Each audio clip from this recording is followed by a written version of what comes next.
Hello, I'm Matthew from Ludovox, and today I'm going to give you an overview of Honshu.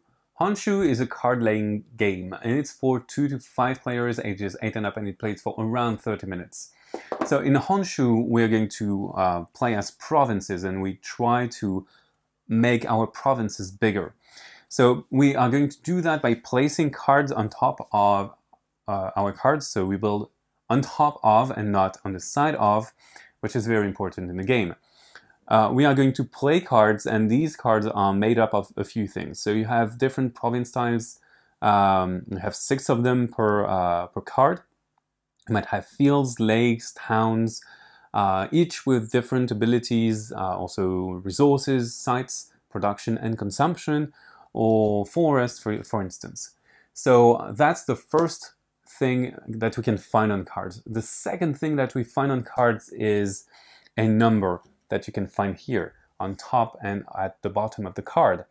And this is going to be used when you try to gather cards, because everyone is going to pick a card every turn, but you need to be the first. And to be the first one to choose the cards, you're going to play cards and try to be the biggest player in town. So basically, you choose the first player randomly at the beginning of the game. That player plays a card from his hand, and then everyone is going to play a card successively. So everyone is going to play a card, and then once it's done, you measure up who's the biggest one, who's first. So in this case, we have a first here with 56, we have 34, 29, and 10.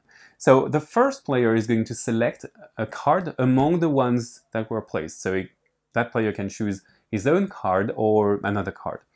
So for instance, I might take this one, which is interesting to me. I place it, as I said earlier, on top, but I cannot cover entirely a card. I have to cover at least 1 square of the card.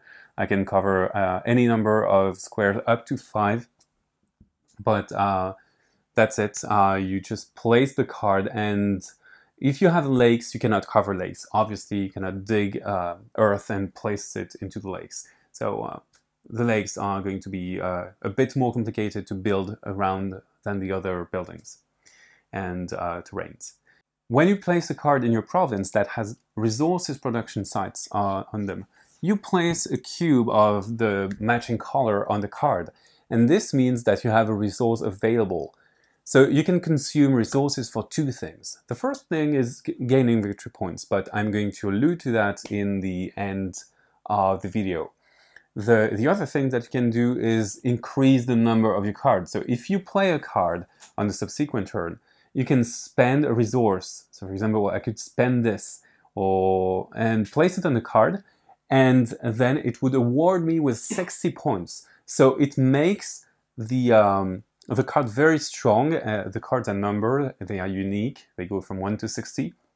And this allows me to be automatically on top of the other players who didn't play a resource. Other players can play resources, obviously, but they have to match the resource I just played. So this is what we do with the resources. So you're going to play 12 rounds of getting a card, playing a card, shifting priorities, and then taking a card, placing it on your province. So you get 2 hands of 6 cards, and at 1 point in the game, when you have 3 cards, you pass the cards to your neighbor. So that's going to happen twice, and then at the end of the second phase of the game, at the end of the second hand of the game, this is the end. You count the victory points. So the victory points can be earned in 4 ways. The first way is forests. So some cards have tiny forests on them, and for each forest square you gain 2 points. That's flat and normal, easy. The cities now. So the cities are a bit different. You're going to count the biggest city in your province, and for every square in the biggest city of your province, you're going to have 3 victory points.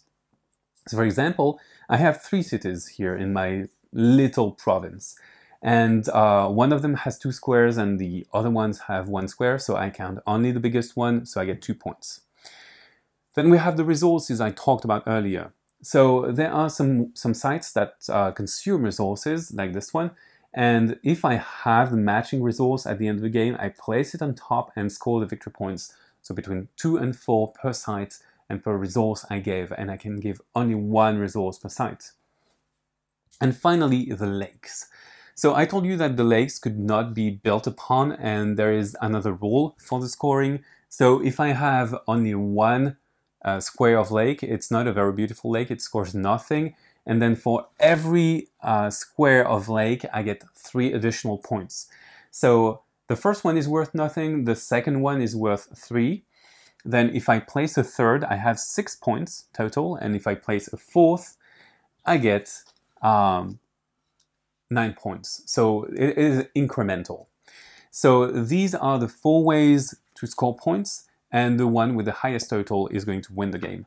Additionally, you can add a card, you can select it or just pick it randomly, and it's going to give a 5th rule. So for example, this one is going to allow you to score more points for the fields. So the fields usually score nothing, and in this case, if you make a square of 2x2 fields, you get 5 victory points. So it allows for a different route gaining victory points. That's it. You know almost everything about Honshu, so bye bye, and see you on Ludovox.